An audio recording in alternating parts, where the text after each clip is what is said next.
I played with Ronaldinho, I played against Neymar, and I think it's two fantastic players. I think Ronaldinho did more for the football, but I feel Ronaldinho more concrete. Ronaldinho, the ball is the love of my life. It's the year 2002, the World Cup. The match is England versus Brazil. The score is 1-1, and then this happens.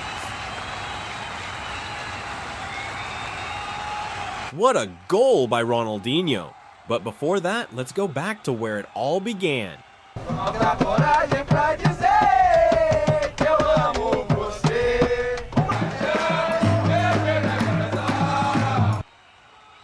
Ronaldo de Assis Moreira, better known as Ronaldinho or Ronaldinho Gaucho, was born on March 21, 1980 in Porto Alegre, Rio Grande do Sul, Brazil. Football was a passion shared by Ronaldinho's family. His father, João, had been an amateur footballer before becoming a shipyard worker, and his older brother, Roberto, also followed a football career.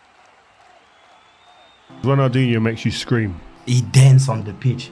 Forget all of them in the dressing room. It's Ronaldinho R10. As a child, Ronaldinho dreamed of playing for Grêmio Football Porto Alegrense because his father was a devoted fan of the team and cried every time Grêmio lost. At just 16 years old, Ronaldinho's older brother, Roberto, signed his first professional football contract with Grêmio.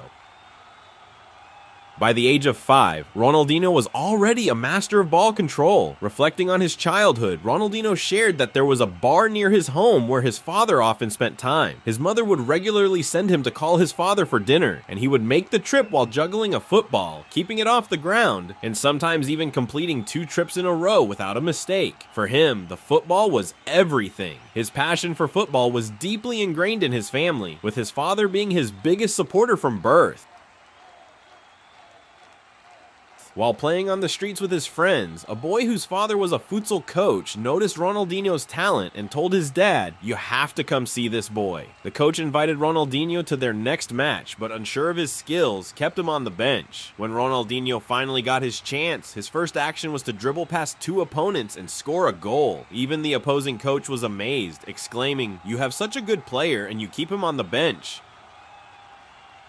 Ronaldinho makes you scream. Yeah, he makes you scream. He makes you the Rio. Oh! Oh my God. The Rio. See you later. The Rio. See you later. Following in his brother's footsteps, at 17, Ronaldinho signed his first professional football contract with Grêmio Football Porto Alegrense and even scored on his debut. After 3 years at Grêmio, he was ready for the big leagues in Europe, and PSG came knocking with an offer. In 2001, Ronaldinho signed a 5-year contract with French club Paris Saint-Germain. However, after a year at PSG, coach Luis Fernandes took over and didn't believe in Ronaldinho. Fernandes criticized Ronaldinho because he didn't contribute to the defensive. The Barcelona turning point. At that time, Barcelona was in a major crisis. The club's new president, Joan Laporta, wanted to change the team's philosophy and wanted Ronaldinho as the #1 player. Manchester United was also in the race to sign him, and negotiations took place simultaneously in 2 rooms of the same hotel. Even the president of the Catalonia region declared that Ronaldinho is essential for Barcelona. In the end, to the delight of football fans and the history that followed, Ronaldinho chose Barcelona. From the moment he signed, fans saw Ronaldinho as the savior of the team. During his official presentation at Camp Nou, the stadium was sold out.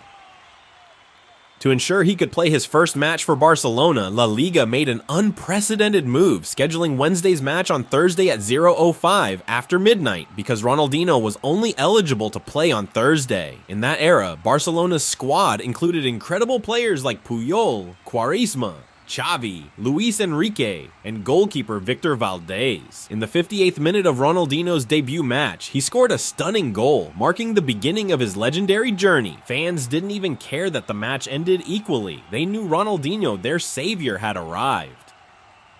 Between 2003 and 2006, Ronaldinho reached the peak of his career with Barcelona, winning the Ballon d'Or and securing La Liga and the Champions League titles with the team. Ronaldinho also took Lionel Messi under his wing, assisting Messi's first ever goal for Barcelona.